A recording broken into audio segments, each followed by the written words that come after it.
The Woman Who Crossed the Prairie. In the spring of 1870, a young woman stood on the wooden platform of a crowded train station in Chicago with a leather suitcase, $32 hidden inside her boot, and a secret she had sworn never to tell. Within a decade, she would witness the rise of America's great cities, survive one of the deadliest disasters of the 19th century, challenge the rules that governed women's lives, and leave behind a story that history nearly forgot. Margaret O'Connell had never seen a building taller than the church steeple in her hometown. Born in 1852 to Irish immigrant parents in a small farming settlement outside Peoria, Illinois, she grew up in a world where a woman's future had already been decided before she could read her own name. A daughter was expected to help her mother. A wife was expected to obey her husband.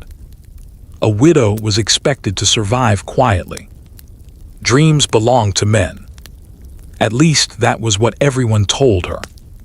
Margaret's mother, Eleanor, had crossed the Atlantic Ocean during the final years of the Great Famine in Ireland. She rarely spoke about the journey, but when she did, her voice became distant. She remembered the overcrowded ships, the endless sickness, and the fear that followed thousands of immigrant families as they arrived in America with little more than hope. For many women like Eleanor, survival demanded silence. By the age of 10, Margaret could milk cows before sunrise, bake bread from scratch, mend torn clothes, and care for younger children while her parents worked the fields. Formal education came second. Some years it disappeared entirely.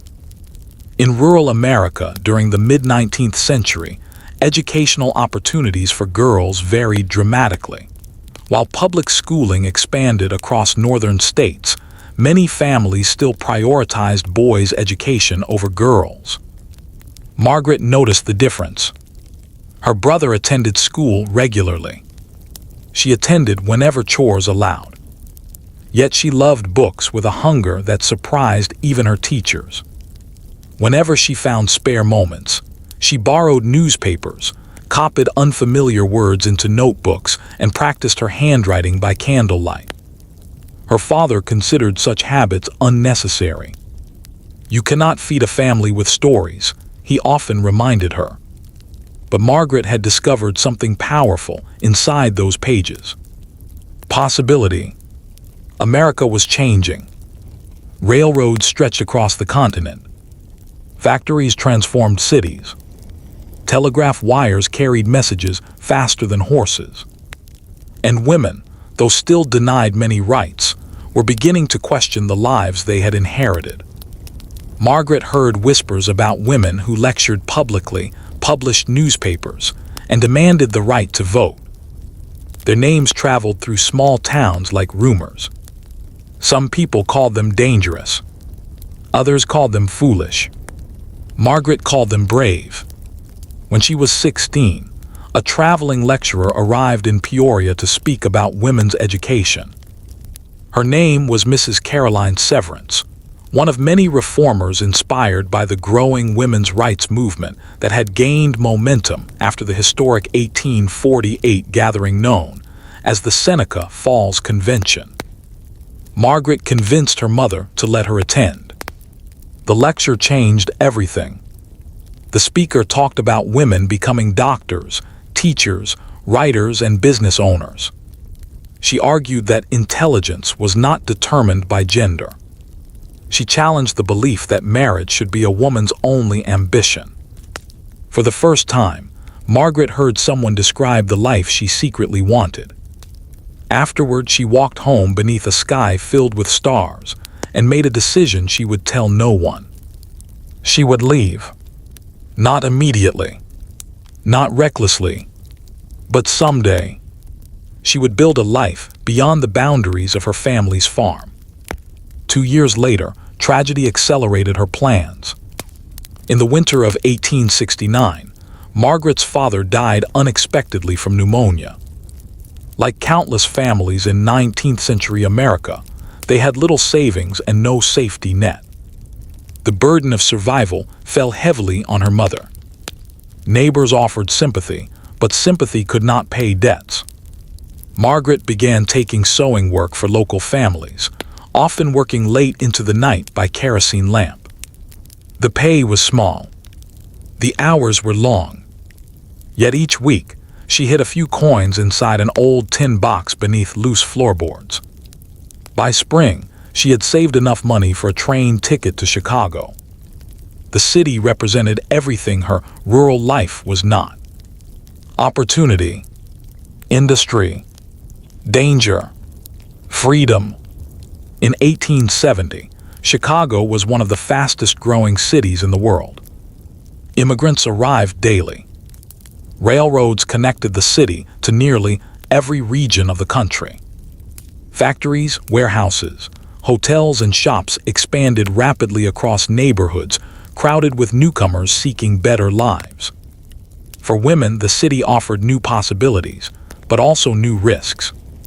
Most available jobs paid low wages. Working conditions were often harsh. Single women faced constant social scrutiny.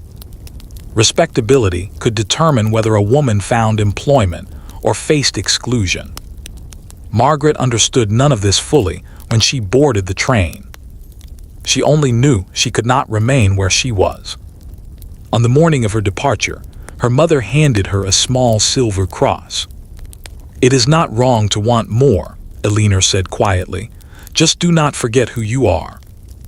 Those words stayed with Margaret long after the train disappeared across the Illinois prairie. As fields gave way to towns and towns gave way to factories, she watched America transform outside the window. Smoke rose from industrial chimneys. Telegraph poles flashed by in endless rows. New communities emerged beside railroad tracks. The country she entered was young, ambitious, and deeply unequal. For women, especially immigrant women and working-class women, opportunity often came at a high price. When Margaret stepped onto the crowded platform in Chicago, the noise overwhelmed her. Steam engines hissed. Vendors shouted. Workers rushed past carrying crates and luggage. Children chased one another through crowds speaking dozens of different languages. Everything moved faster than she had imagined. She tightened her grip on her suitcase. Inside were 2 dresses, a sewing kit, a Bible, and the notebook where she had copied quotations from newspapers and lectures. She carried no references, no guarantee of work, no certainty about where she would sleep, only determination. As she walked toward the busy streets beyond the station, she could not know that within a year, Chicago would face one of the most devastating disasters in American history. Nor could she imagine that her choices would place her at the center of events that would shape the future of women in the United States. Ahead of her stood a city built largely of wood. A city growing too quickly for its own safety. A city waiting for fire. Chapter 2: The City of Wood and Smoke. Chicago in 1870 was a city that seemed determined to outrun its own limits. Every morning, thousands of people poured into its streets before sunrise. Wagons rattled over wooden roads. Horse-drawn streetcars clanged through crowded intersections. Steamboats lined the riverbanks, unloading cargo from across the Great Lakes. The air carried the smell of coal smoke, fresh lumber, livestock, and the nearby stockyards. For newcomers, the city offered both excitement and uncertainty. For women arriving alone, it demanded caution. Margaret O'Connell stepped carefully through the crowds, clutching the small leather suitcase that held everything she owned. Around her, signs advertised boarding houses, sewing shops, factories, and domestic work. Many employers preferred young, unmarried women. They could be paid less than men and were expected to leave their jobs after marriage.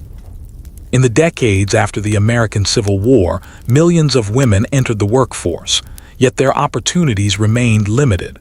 Most worked as servants, seamstresses, factory workers, teachers, or laundresses.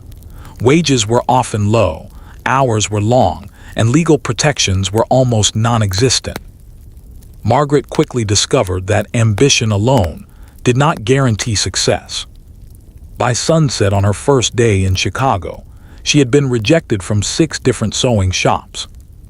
One owner barely looked up from his desk. Another told her he already had enough Irish girls. A third offered her employment, but insisted she live in the workshop and work 6 days a week for wages too small to cover basic expenses. Exhausted and discouraged, Margaret found a modest boarding house run by Mrs. Abigail Turner, a widowed woman in her 60s who rented rooms to working women. The house stood on the west side, where immigrants from Ireland, Germany, Sweden, and Eastern Europe lived close together in crowded neighborhoods. Mrs. Turner studied Margaret carefully before agreeing to rent her a small attic room. "You pay every Saturday," she said firmly. "No exceptions." Margaret nodded. The room was barely large enough for a narrow bed, a wash basin, and a single window overlooking the street below. But for the first time in her life, the room belonged only to her. That night, she placed her mother's silver cross beside the bed and listened to the unfamiliar sounds of the city. Distant whistles, rolling wagons, voices in languages she did not recognize. Somewhere beyond the rooftops, church bells marked the hour. Sleep came slowly. The following morning, Margaret began searching again. Days turned into weeks. She accepted occasional sewing work, repaired clothing for neighbors, and mended uniforms for railroad workers. The income barely covered her rent. Still, she refused to return home. One afternoon, while delivering finished garments to a dry goods store, she noticed a handwritten sign in the window. Literate Assistant WNTED. She hesitated. Most women she knew had never applied for office work. Businesses generally reserved clerical positions for men. Yet she stepped inside. The store belonged to Samuel Whittaker, a middle-aged merchant who sold fabric, buttons, ribbons, and household goods. When he asked about her qualifications, Margaret told the truth. She had little formal education, but she could read clearly, write neatly, and calculate basic accounts. Whittaker seemed doubtful, until he saw her handwriting. She copied a page from a ledger with careful precision. He studied the paper for a moment before nodding. "You start Monday." The pay was modest, but it offered something far more valuable: a future. Margaret spent her days recording inventory, assisting customers, and managing correspondence. She learned how businesses operated and how money moved through the growing city. For the first time, she encountered women who earned their own wages and lived independently. Some were teachers. Others worked as telegraph operators or bookkeepers. Many sent money home to support their families. Their lives were difficult, but they represented a new reality emerging across America. Industrialization was changing women's roles. Economic necessity pushed women into workplaces outside the home, while expanding education created opportunities that previous generations had never imagined. Margaret absorbed every lesson she could. She read newspapers during her lunch breaks and borrowed books from coworkers. One article caught her attention more than any other. It described a speech by Susan B. Anthony, who argued that women deserved equal rights under the law. Margaret reread the article several times. Women in most states could not vote. Married women often lacked control over their own earnings or property. Universities excluded them. Professions such as law and medicine remained largely closed. Yet change was beginning. Slowly, unevenly, irreversibly.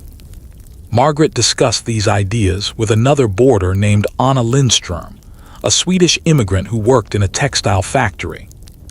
Anna had arrived in America 2 years earlier with her younger sisters after crop failures devastated their village.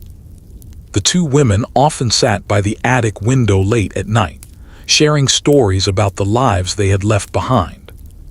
"We crossed an ocean for freedom," Anna said one evening. "Then we discovered freedom still has rules." Margaret smiled sadly. "And those rules are written by men." Outside, the city continued to expand at astonishing speed. Construction crews worked constantly. Entire neighborhoods appeared almost overnight. Buildings rose quickly, often built from cheap lumber. Sidewalks were wooden. Roads were wooden. Homes, businesses, warehouses, even many roofs were made of wood. After months without significant rainfall, dust settled heavily across the city. Few people worried about the danger. Chicago had experienced fires before. Most believed another would be contained. They were wrong.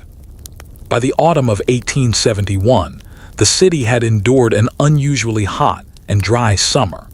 Strong winds swept through narrow streets lined with wooden structures. Firefighters were exhausted after battling multiple blazes in previous weeks. Yet daily life continued. Merchants opened their shops. Workers reported to factories. Families planned for the coming winter. Margaret noticed the dryness everywhere. Wooden sidewalks cracked beneath her feet. The air felt brittle. Even the river seemed lower than usual. On the evening of October 8, 1871, she finished organizing account books at the store and returned to the boarding house shortly after sunset.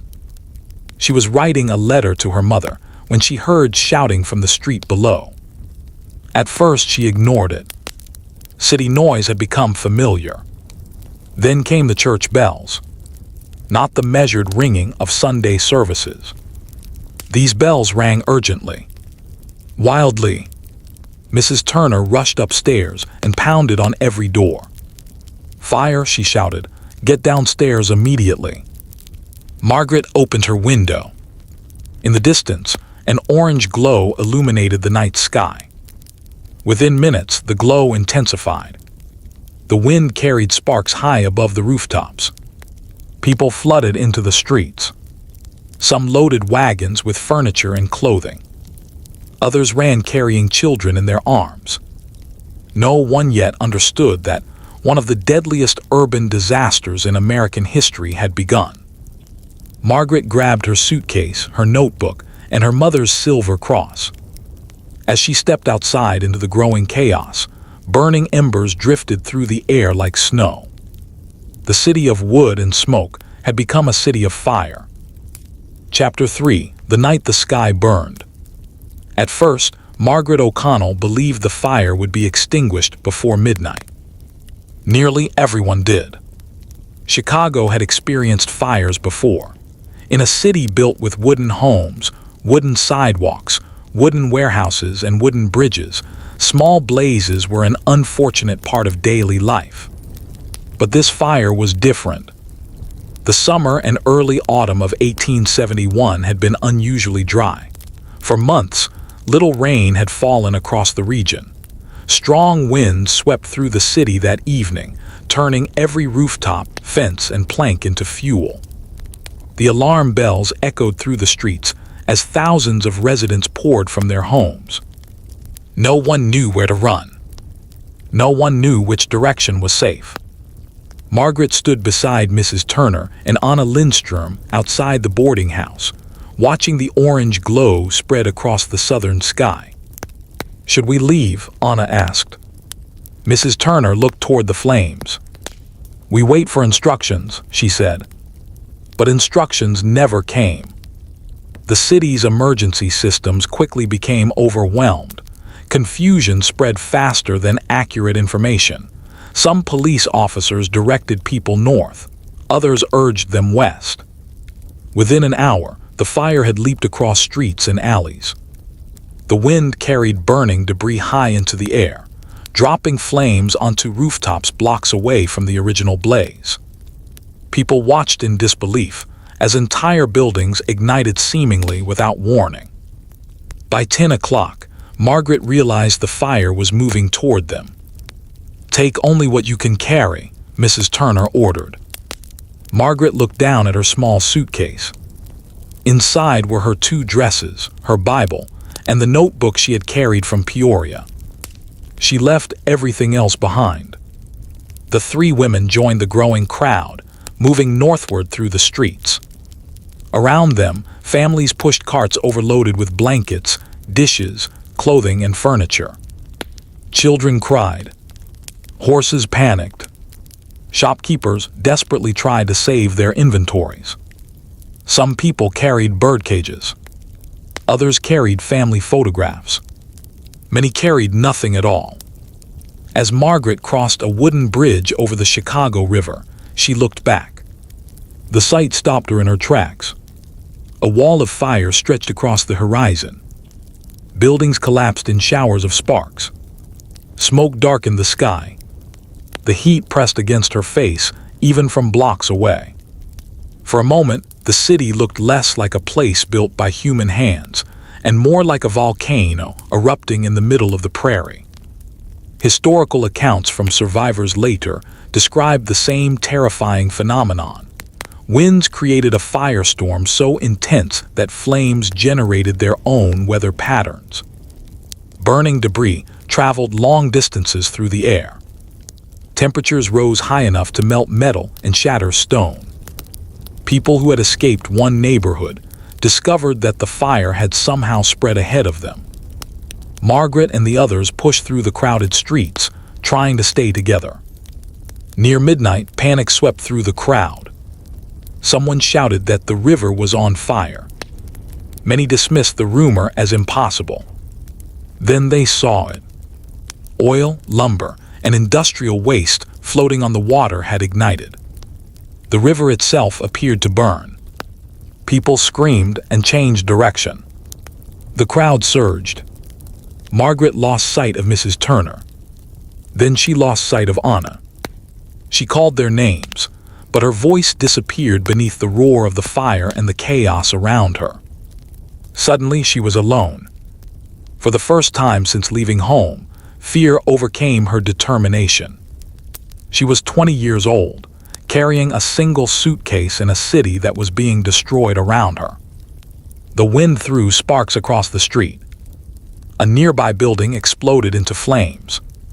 Margaret ran. She followed a group of strangers toward the open grounds near the lakefront, where thousands had gathered in search of safety. The closer she came to the water, the more crowded the streets became. Families huddled together under blankets. People knelt in prayer. Others stood silently, watching their homes disappear. Through the smoke, Margaret could see church steeples collapsing and rooftops disappearing beneath waves of fire. By dawn, much of central Chicago had been destroyed.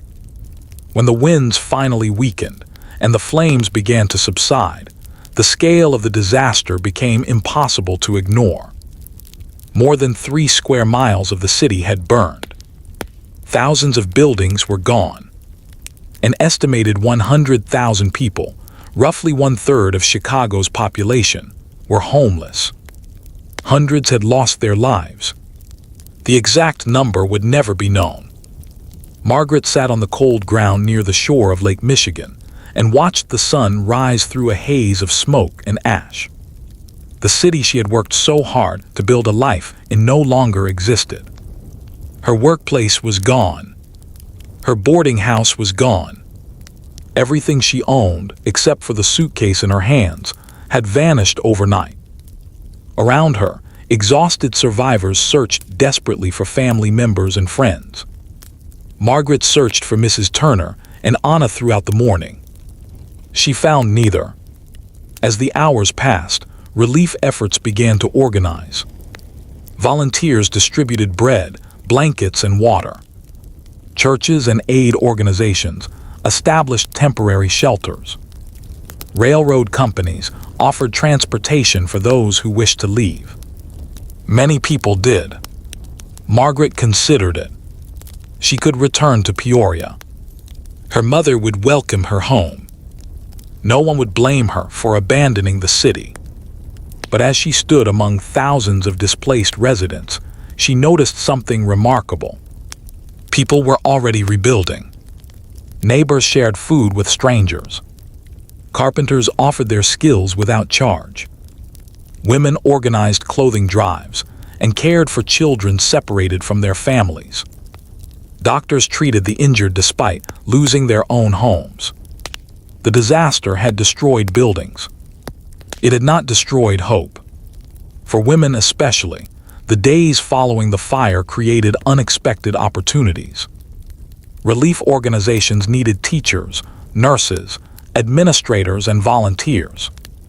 Many women who had previously been confined to domestic roles suddenly found themselves leading community efforts. Margaret spent the afternoon helping distribute supplies at a temporary aid station. She worked until her hands ached and her feet blistered. When evening arrived, she was exhausted. Yet for the first time since the fire began, she felt a sense of purpose. A middle-aged woman supervising the aid station noticed her efficiency and determination. "You've done this kind of work before?" the woman asked. Margaret shook her head. "No, ma'am." The woman smiled. "You learn quickly." She extended her hand. "My name is Clara Barton." Margaret had never heard the name before. Years later, millions of Americans would know it well. Clara Barton had already gained national recognition for her work during the American Civil War, and disasters like the Chicago fire would shape her lifelong commitment to organized humanitarian relief. Margaret took her hand, unaware that this meeting would change the course of her life forever.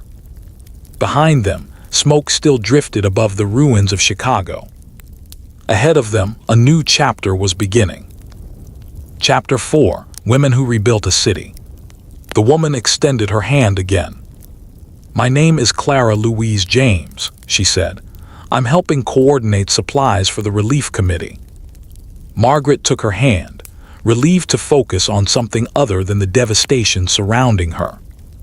Years later, she would learn about the work of Clara Barton and admire her deeply. But the woman standing before her that smoky October morning was a local school teacher who had lost her own home only hours earlier. Like thousands of Chicago women, Clara James had stepped into a leadership role because there was no one else to do it. Disaster had erased many of the social rules that once governed daily life. Before the fire, most women were expected to remain within the boundaries of home and family. After the fire, survival demanded something different. Women organized shelters. Women distributed food. Women registered missing children. Women collected donations, cared for the sick, and managed the overwhelming flow of supplies arriving from across the nation. Margaret joined them without hesitation.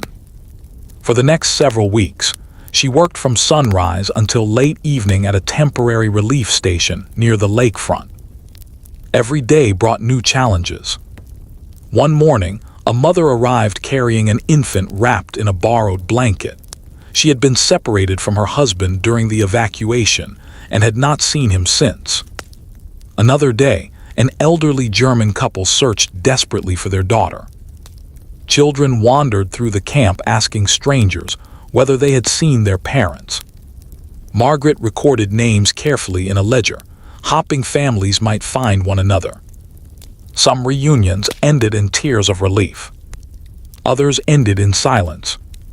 Aid poured into Chicago from around the country. Trains arrived carrying food, clothing, medicine, blankets, and building materials. Newspapers from as far away as New York and San Francisco published stories about the disaster. Americans who had never visited Chicago sent money to help rebuild the city. The tragedy revealed both the vulnerabilities and the strengths of a rapidly industrializing nation. For immigrants and working-class families, the losses were especially severe. Many had no insurance. Many had no savings. Everything they owned had disappeared overnight. One evening, After a long day distributing supplies, Margaret sat outside a temporary shelter and watched the sun set behind the blackened remains of the city. The air still smelled of smoke. Entire neighborhoods had become landscapes of ash and twisted metal. Church steeples stood without roofs. Brick walls rose from empty foundations. The destruction seemed endless. Yet amid the ruins, construction had already begun. Carpenters hammered new frames into place. Merchants reopened businesses inside tents. Street vendors returned. The city refused to surrender. Chicago's motto, adopted years earlier, seemed almost prophetic: "Herbs in Horto, city in a garden." Now, many residents offered a new phrase: "Chicago will rise again." Margaret believed them. 3 weeks after the fire, she received unexpected news. A woman approached the relief station carrying a list of names. "Are you Margaret O'Connell?" she asked. Margaret stood immediately. "Yes." The woman smiled. "Someone has been searching for you." Moments later, Anna Lindstrom emerged from the crowd. For a second, neither woman moved. Then they embraced. Anna had spent days volunteering at another shelter on the city's north side. She had searched every registration list she could find. "I thought you had left," Anna said, tears filling her eyes. "I almost did. And now?" Margaret looked toward the rebuilding city. "Now I don't think I can." Mrs. Turner was eventually found as well. She had escaped safely and was staying with relatives outside the city. Though she had lost her boarding house, she had already begun discussing plans to open another. The resilience of the women around Margaret astonished her. They mourned their losses. Then they continued. As winter approached, relief organizations shifted their focus from emergency aid to long-term recovery. Clara James recommended Margaret for a clerical position with one of the rebuilding committees. The work involved recording donations, tracking housing requests, and coordinating volunteers. It paid modestly, but it offered stability. More importantly, it introduced Margaret to influential women from across the city. Some were teachers. Some were business owners. Others were involved in charitable organizations and emerging reform movements. For the first time, Margaret entered rooms where women discussed politics openly. Not elections, they still could not vote. But education, employment, property rights, working conditions, the future. At one meeting, an older woman named Rebecca Hale spoke passionately about economic independence. "A woman who cannot earn her own living," she said, "cannot fully control her own life." The word stayed with Margaret. In 19th century America, a married woman's legal rights varied dramatically from state to state. In many places, husbands controlled family property and finances. Professional opportunities remained limited. Higher education was often inaccessible. Yet change was coming. Slowly, state legislatures were expanding women's property rights. New colleges for women were opening. Organizations advocating for equality were growing. The fire had accelerated these changes in unexpected ways. Chicago needed workers. It needed teachers, clerks, nurses, and administrators. And women were proving every day that they could do these jobs successfully. Margaret began attending evening lectures whenever she could. She studied bookkeeping, history, and public speaking. She read newspaper articles about leaders such as Elizabeth Cady Stanton and Susan B. Anthony. The more she learned, the more she understood that her own struggles were part of a larger story. Women across America were demanding opportunities that previous generations had been denied. Some wanted access to education. Others fought for equal pay. Many sought the right to vote. All faced resistance. but none intended to stop. One cold evening in early 1872, Margaret and Anna walked through streets crowded with construction crews. New brick buildings rose where wooden structures had once stood. Stricter building regulations aimed to prevent another catastrophe. Chicago was rebuilding itself, not as it had been, but as something stronger. Anna stopped to watch workers raising steel beams for a new warehouse. "Do you ever think about leaving?" she asked. Margaret considered the question. A year earlier, her answer would have been immediate. Now she wasn't sure. "This city nearly destroyed me," she said quietly. Anna smiled. "And yet you stayed." Margaret looked at the growing skyline. She had arrived in Chicago searching for independence. Instead, she had discovered purpose. What she did not yet know was that the next chapter of her life would lead her far beyond relief work and rebuilding efforts. A new movement was gathering strength across America. It was led by women who believed the country could not truly call itself a democracy, while half its citizens remained voiceless. And soon, Margaret would find herself drawn into their fight. Chapter 5: Voices Without Votes. By the spring of 1872, the scars of the fire remained visible across Chicago, but the city no longer smelled of smoke. It smelled of fresh-cut stone, wet mortar, and ambition. Construction crews worked from dawn until dusk. New building codes required more brick and iron, and architects spoke excitedly about creating a safer, more modern city. Railroad lines expanded. Businesses reopened. Immigrants continued to arrive. Chicago had refused to disappear. Margaret O'Connell, now 20 years old, had changed alongside it. Her days were spent working for the Rebuilding Committee, organizing records and helping families secure housing assistance. Her evenings belonged to books, lectures, and discussions with the growing circle of women she had met through relief work. For the first time in her life, she felt intellectually alive. One Thursday evening, Clara James invited her to a gathering at a church hall on the city's south side. "You should come," Clara said. "There will be teachers, journalists, businesswomen, and a few people who enjoy making politicians uncomfortable." Margaret smiled. "That sounds dangerous." "It is," Clara replied. "Dangerous ideas always are." The hall was crowded when they arrived.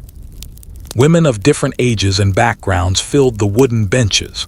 Some wore fashionable dresses. Others arrived directly from factories or classrooms. There were immigrants and native-born Americans, widows and wives, young women seeking opportunity, and older women who had spent decades demanding change. Margaret noticed that many of the men present sat quietly in the back rows. Tonight, the women would speak. The meeting focused on a question that had divided Americans for decades. Should women have the right to vote? For Margaret, the issue seemed obvious. Women worked. Women paid taxes. Women raised families, managed businesses, and contributed to their communities. Why should they have no voice in the laws that govern their lives? Yet many Americans strongly opposed the idea. Critics argued that politics would corrupt women or distract them from their responsibilities at home. Some insisted that women's interests were already represented by their fathers or husbands. Others feared that expanding voting rights would fundamentally change society. Margaret listened as speaker after speaker challenged those assumptions. One woman described the unfairness of property laws.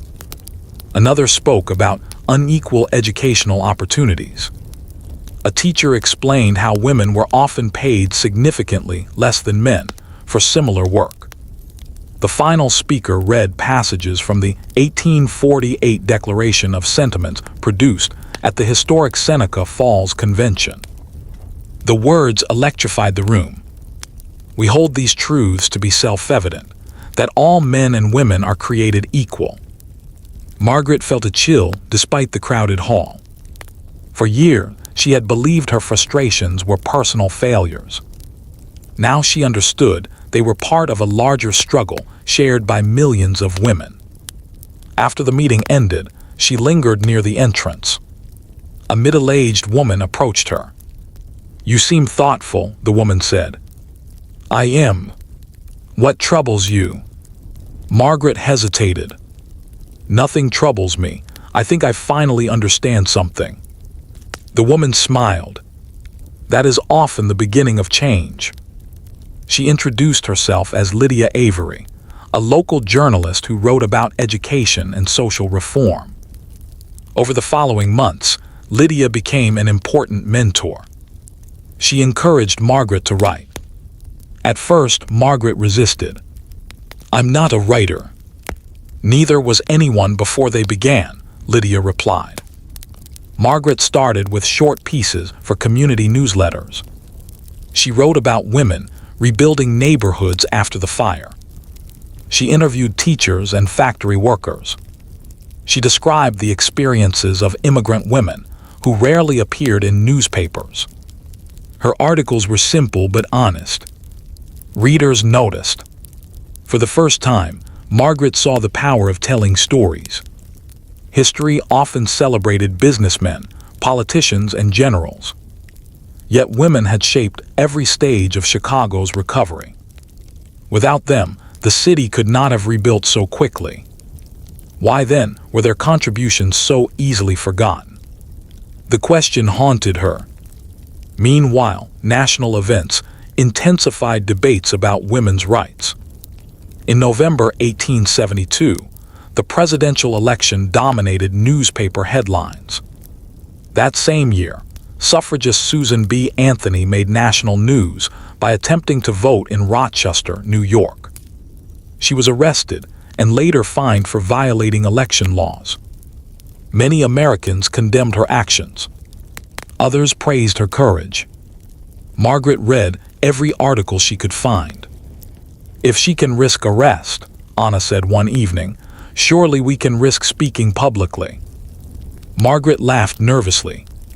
Public speaking is terrifying. So was moving to Chicago. Anna had a point. A few weeks later, Margaret accepted an invitation to speak at a small gathering for working women. The room held fewer than 30 people, but as she stood at the front, her hands trembled. She thought about returning to her seat. Then she remembered her mother. She remembered the farm. She remembered all the women who had worked tirelessly, while their contributions went unnoticed. Margaret took a breath. "When I arrived in Chicago," she began, "I believed independence meant earning my own wages. I still believe that matters, but I have learned something else." The room grew quiet. Independence also means having a voice. As she continued speaking, her nervousness faded. She described the women who organized relief stations after the fire. She spoke about teachers, seamstresses, widows, and immigrants. She reminded the audience that women had helped rebuild the city despite having no political power. When she finished, the applause surprised her. More surprising still were the women who approached afterward. One wanted advice about finding work. Another asked where she could attend lectures. A third simply thanked her. Margaret walked home that night with a new sense of purpose. She no longer wanted merely to build a life for herself. She wanted to help create opportunities for other women. Chicago's transformation mirrored changes taking place across the United States. Industrial growth was creating new jobs. Educational opportunities for women were slowly expanding. Reform movements were gaining momentum. Yet progress remained uneven. Working conditions in factories were often dangerous. Women earned lower wages than men. Many professions remained closed to them. For Black women, indigenous women, and immigrant women, discrimination created additional barriers. Margaret began to understand that the struggle for equality was not a single issue. It touched every aspect of daily life. And the fight would not end quickly. One rainy evening in late 1873, Lydia Avery arrived at Margaret's office carrying a newspaper. "There is a meeting next month," she said. "Another lecture." Lydia shook her head. "Something much larger." She pointed to the announcement. Leading suffragists, educators, and reformers from across the country would gather in Chicago. Among the scheduled speakers was a woman Margaret had admired for years, Susan B. Anthony herself. Margaret stared at the page. The names that had once existed only in newspaper articles were coming to her city. And for the first time, she would hear them speak in person. Chapter 6: The Women Who Refused to Be Silent. By the autumn of 1873, Chicago had become a city of contradictions. Fresh brick buildings stood beside empty lots still covered in ash. Elegant new storefronts lined streets where families continued to live in temporary housing. Wealth flowed into the city through railroads, manufacturing, and trade, yet many working people struggled to afford basic necessities. For women, opportunities had expanded, but so had expectations. They were encouraged to work when their labor was needed, yet discouraged from demanding equal treatment. They were praised for sacrifice, but rarely rewarded with power. Margaret O'Connell thought often about these contradictions as she walked through the city on the morning of the convention. The meeting hall stood near the heart of downtown Chicago, rebuilt and bustling with activity. Long before the doors opened, crowds had gathered outside. Teachers stood beside factory workers. Business owners stood beside recent immigrants. Journalists hurried between groups, taking notes. A handful of men attended as well, some out of support and others out of curiosity. Margaret joined the line with Anna and Lydia Avery. "I've never seen so many women gathered for one purpose," Anna said. "Neither have I," Margaret replied. Inside, the hall buzzed with anticipation. At the front hung a simple banner: "Equal rights for all citizens." The words seemed bold, almost radical. Yet to Margaret, they felt entirely reasonable. When the speakers began, the audience listened intently. Some discussed access to education. Others spoke about wages, property rights, and legal protections. Several described the challenges faced by widows and single working women.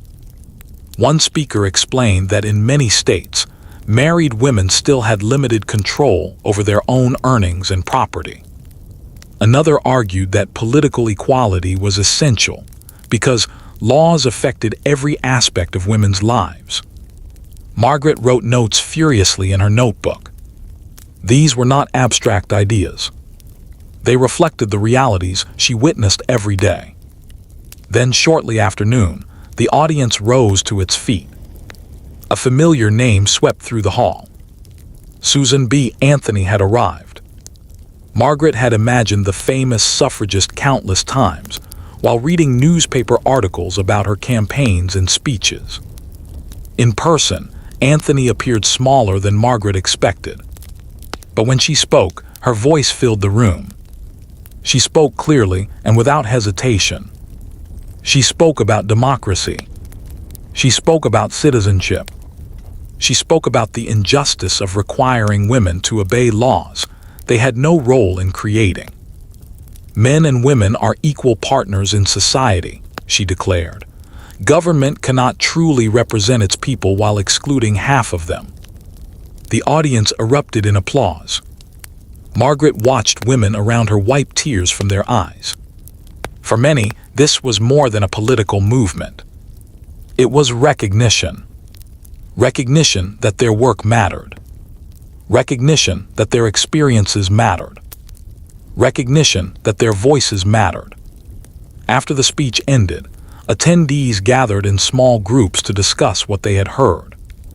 Margaret stood quietly near the back of the hall, overwhelmed by a feeling she struggled to describe.